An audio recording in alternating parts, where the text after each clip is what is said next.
This is I Love Black People Radio on HUR Voices, Sirius XM Channel 141. I Love Black People is more than a radio show.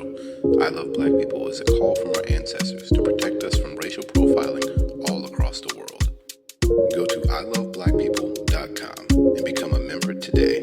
Membership empowers you to live fearlessly and protect Black people globally from racism and xenophobia. Join us today and become a member of our global network with an online global green book with Black-owned and Black-friendly businesses to protect you and your community.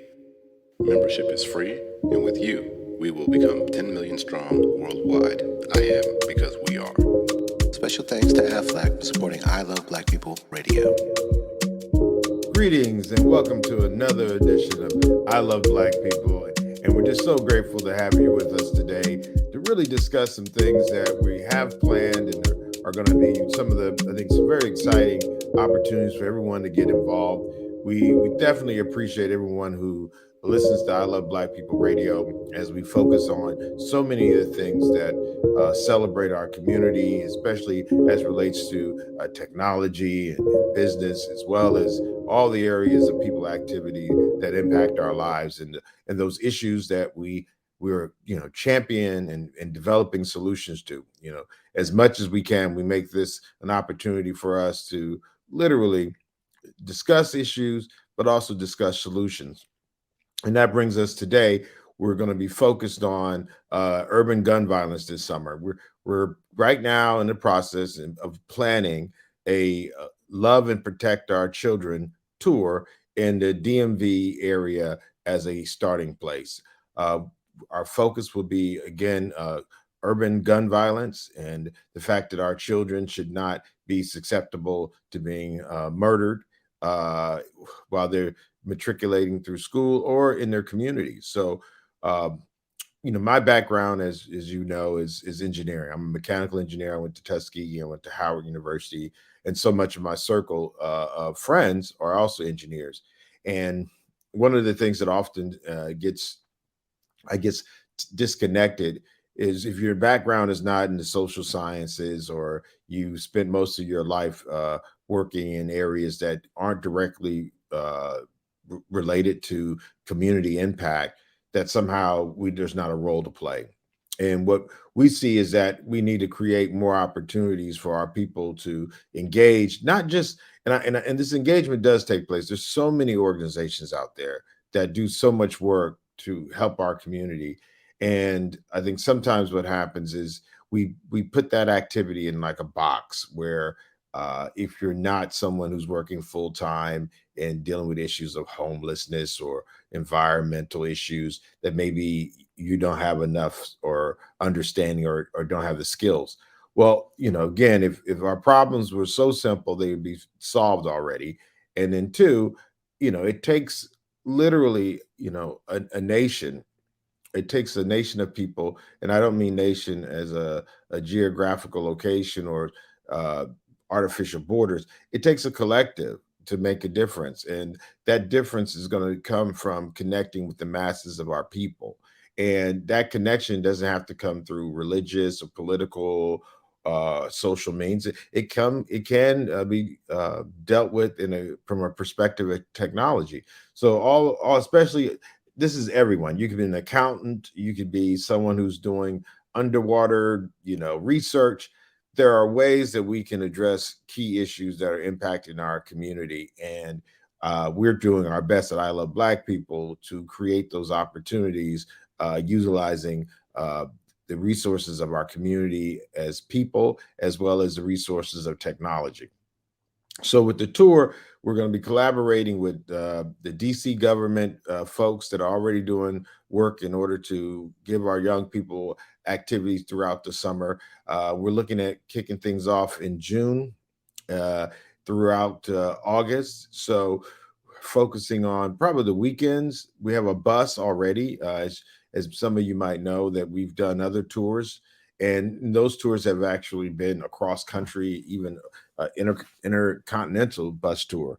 With this focus, we're looking at the DMV. DMV stands for the DC, Maryland, Virginia, and we're going to utilize and develop best practices so that we can also apply them to other regions of the world.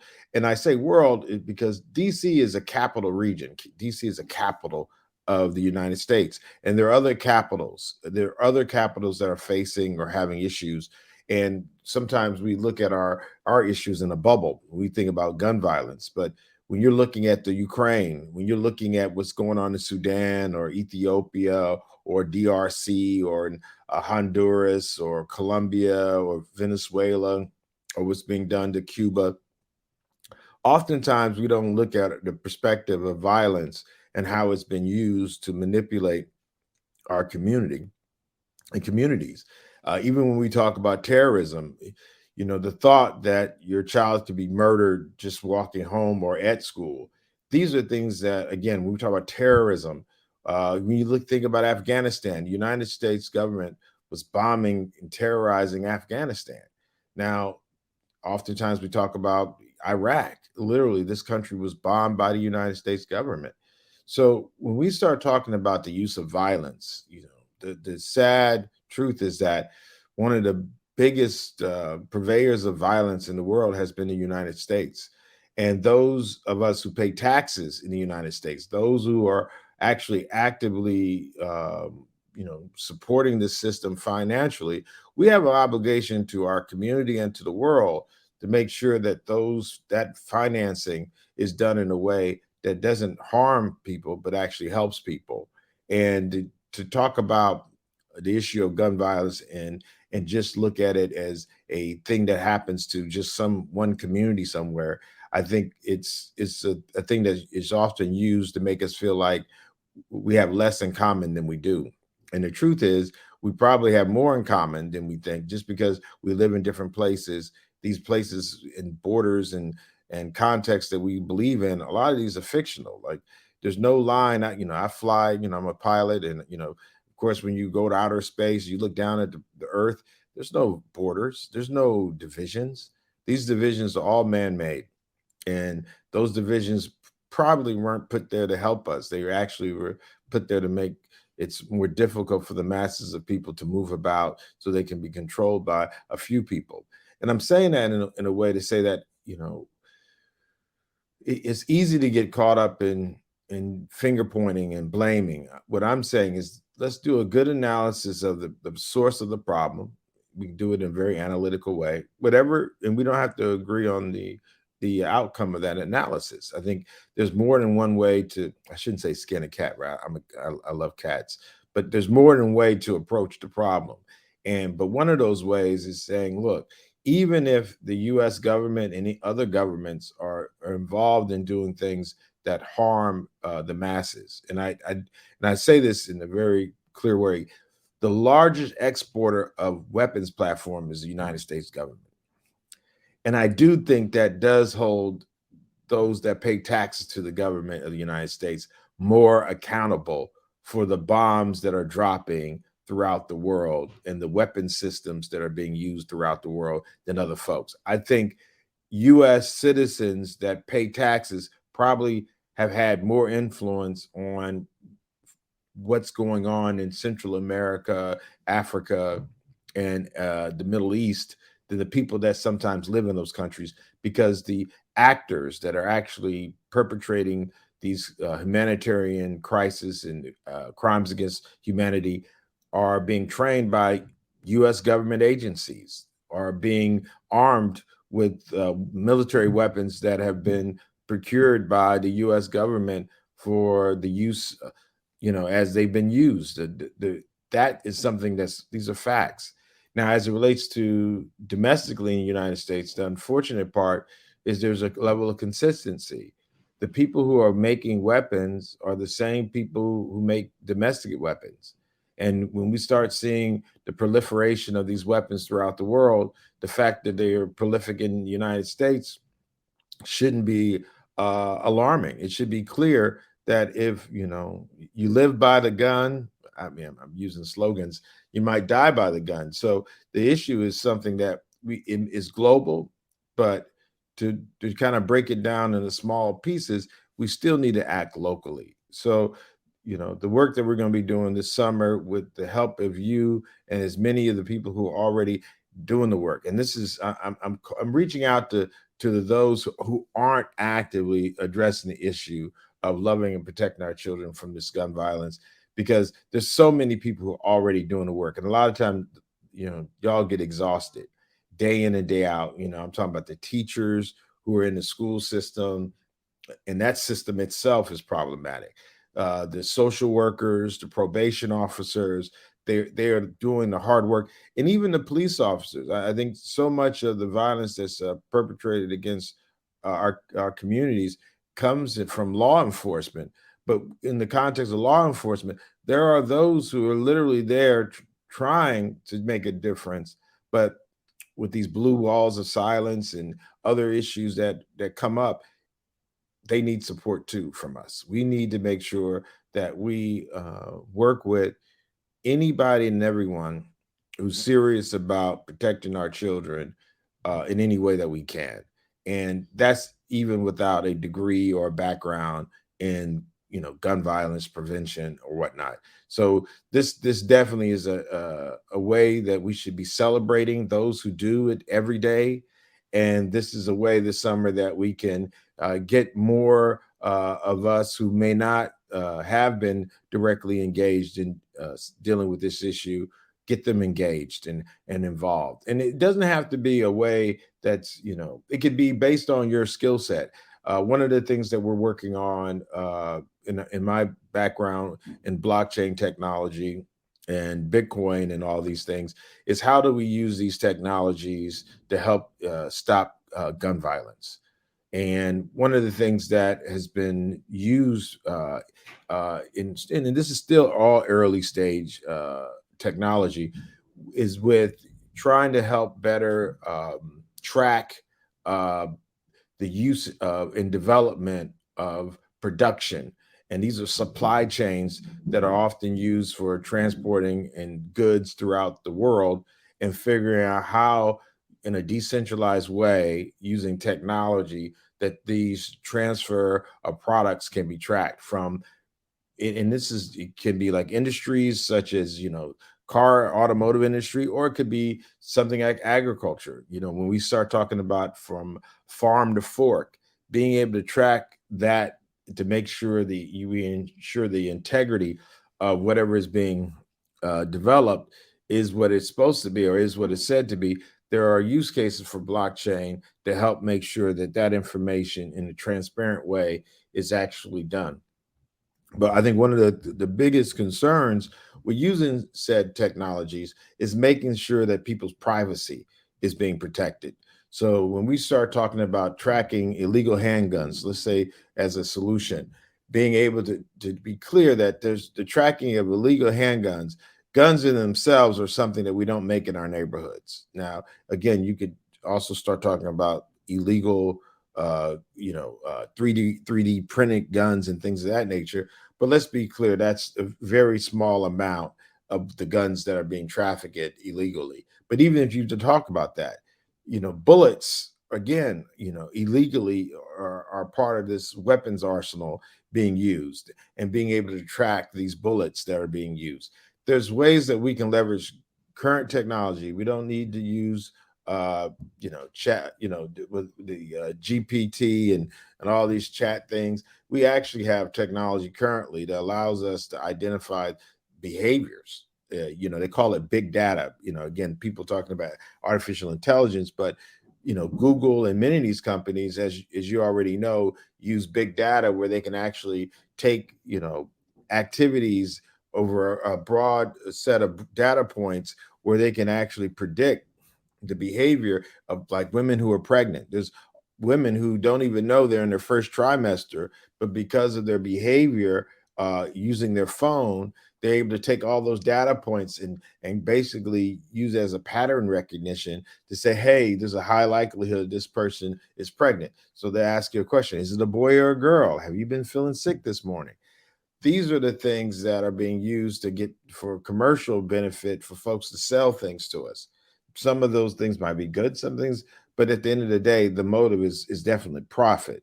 So uh, it's going to be very difficult to use capitalism, which is one of the sources of the problems, to be the solution of the problem. what we're analyzing with some of the technologists as we develop these solutions or proposals for solutions through our we're creating a white paper, is literally using some of that same technology to predict the behavior of someone who's about to try to go obtain an illegal handgun, about to use that illegal handgun in the commission of a crime such as murder, and being able to, before they actually happen, put people on a notice or alert people.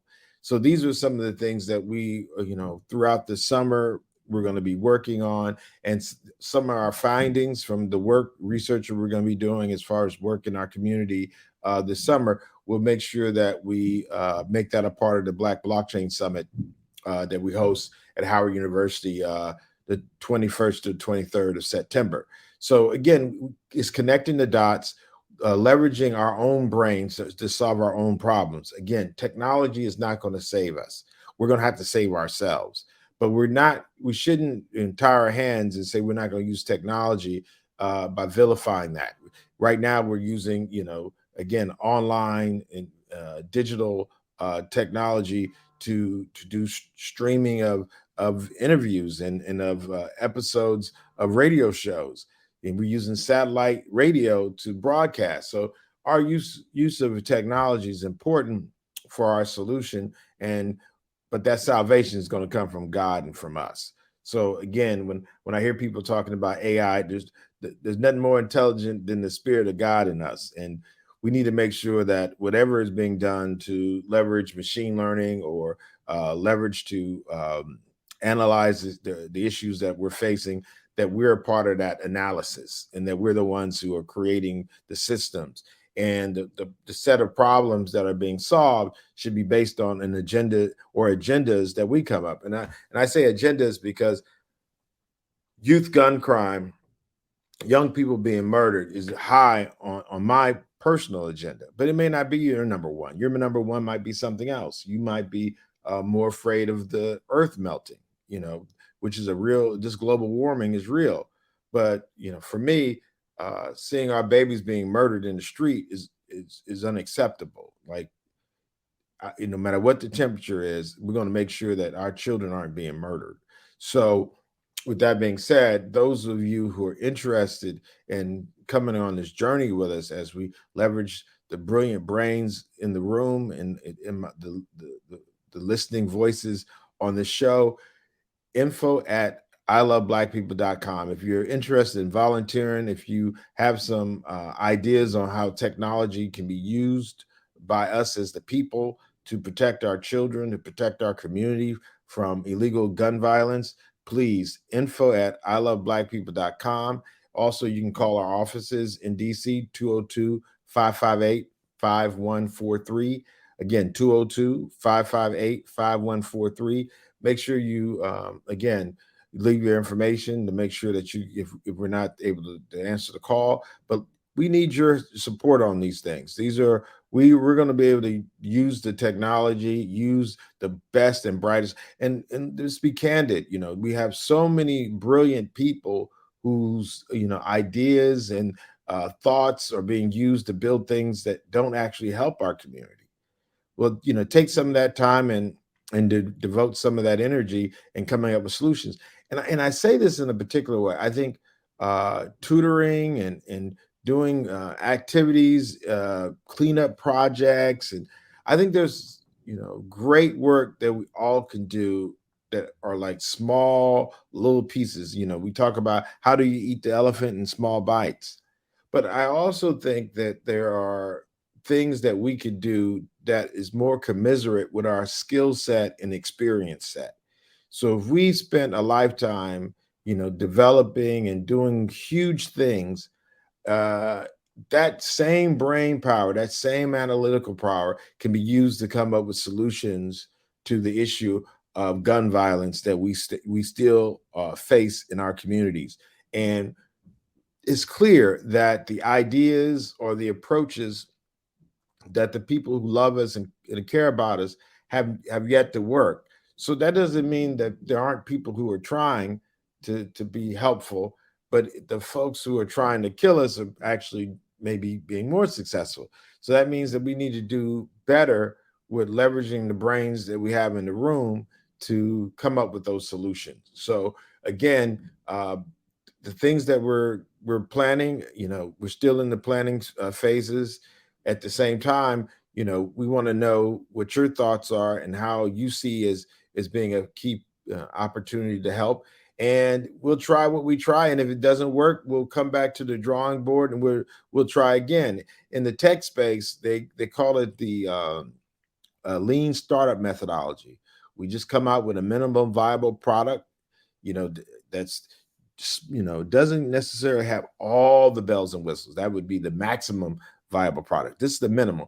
At minimum, we're going to do activities this summer to work with nonprofits and the government to help protect our children from youth gun violence.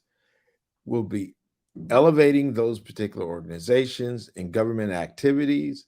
We're going to be inviting people out to support those activities. We're going to be encouraging the folks that are there to work with us with technology on solutions that are super scalable. Now, again, this is the starting point of what the work we'll be doing this summer, not the ending point, because the work is already being done. So it's a matter of literally collaborating with other folks who are doing the work and maybe taking the dots that are there and connecting them in a different way. The dots are being connected, and there's real work being done in our community by our people. Enough is still not being done. We need more, and we are going to be the ones that come and help each other out. So it's one of those things where it's important as we discuss these issues that we can literally be clear that the cause of this, very easily is guns. And we could talk about how guns are proliferated through the world. And I think one of the things that's curious to me that when we talk about this gun violence and it comes by AK-47s and these other, assault weapons and all these things that are used throughout the world. But when you start talking about the guns that are being used in the United States or made in the United States, we never get to see the pictures or the faces of those who are making these weapons.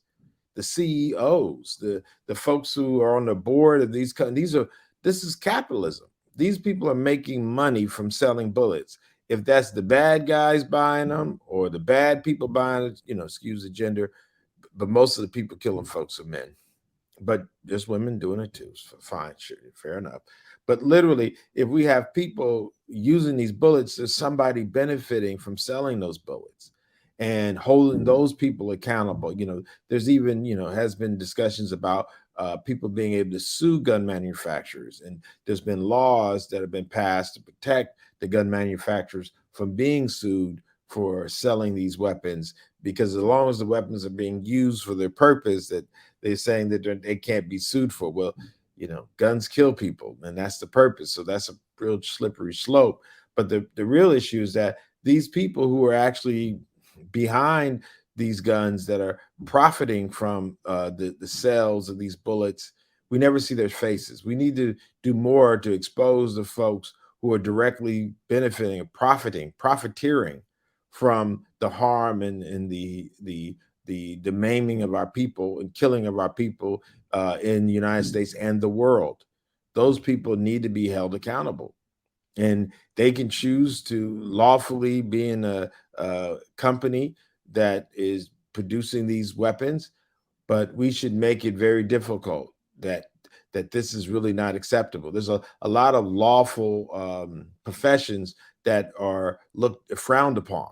And we need to make sure that this is one of the professions. If you're out here making these weapons and making money from these weapons, you should be, exposed for the person that you are. And if that's fine with you, then be willing to accept that as a consequence of what your neighbors and your community thinks about it.